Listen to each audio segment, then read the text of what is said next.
Global share markets have been thrown by expectations interest rates will rise in the United States, at least this year. The RBA meets next week in its first rate meeting of the year, with an election year bringing higher interest rates. How will that be factored in? Joining me live now is Deloitte economist Chris Richardson. Chris, good to see you. What have you made of, firstly, the indication from Jerome Powell that interest rates will rise in a matter of months?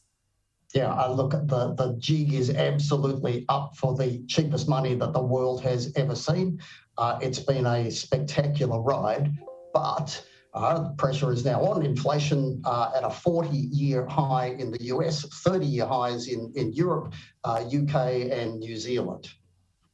Yes, certainly. So the RBA meets on Tuesday, as I just mentioned. We've heard consistently from the RBA that this wasn't going to happen until 2023. Given what the US has done, is the RBA chair and board going to have to wind back that rhetoric? I suspect they will need to change their words somewhat. I think they should be slow to change their policies. And certainly I wouldn't be rushing to raise interest rates in Australia. I just mentioned 40, 30-year highs for inflation in much of the world. In Australia, it's 7-year highs.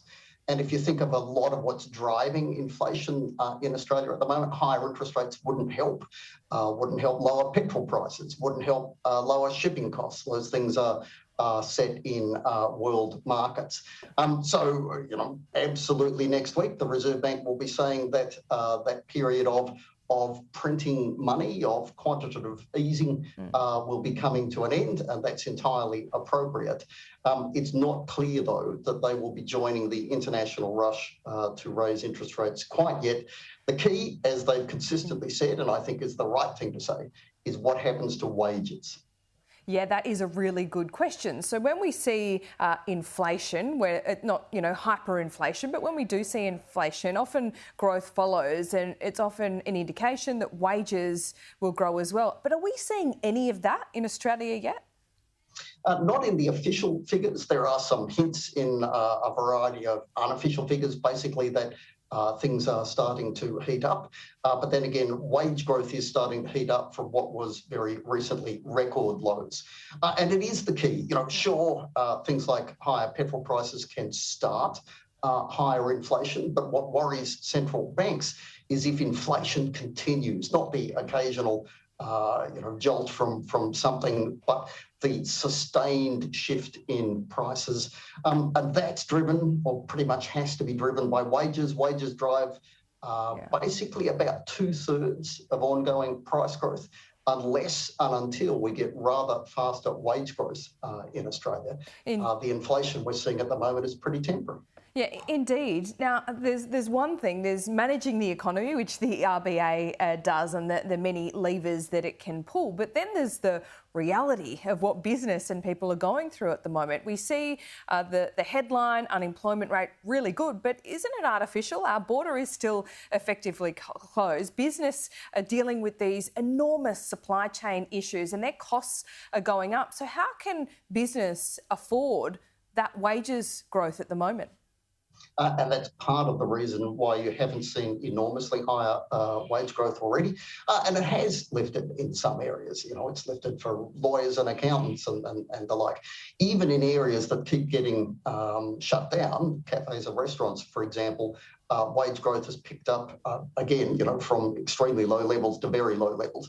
It's picked up there, though, partly because people are cautious about those jobs because they don't think they will last. A key difference about how wages work in Australia is that lots of our wages are geared to 2 or 3 or even 4-year agreements, so they shift fairly slowly. Or we have these big national wage cases with once a year shift.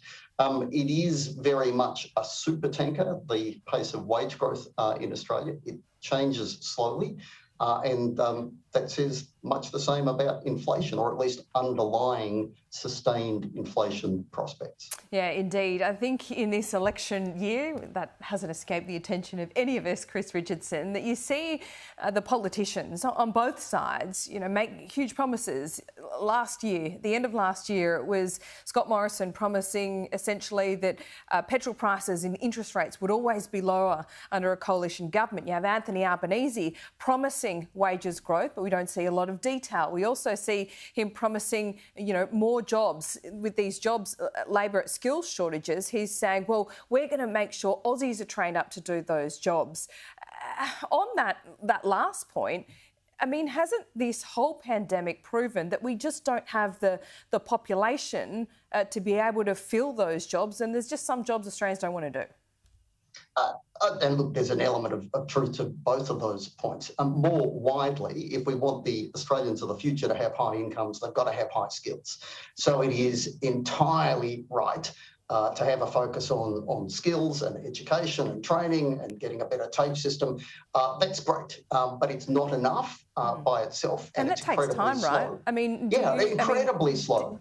How long would it take? I mean, Anthony Albanese is promising it in a political cycle, but to do what he is saying he wants to do, it seems like a decade-long pipeline. To have a substantive effect, a decade or more. That doesn't say you shouldn't do it. But it does say it's certainly not an overnight solution. Some of the other things that you could do to make Australians more effective at what we do, and that's another and much faster route to higher wage growth.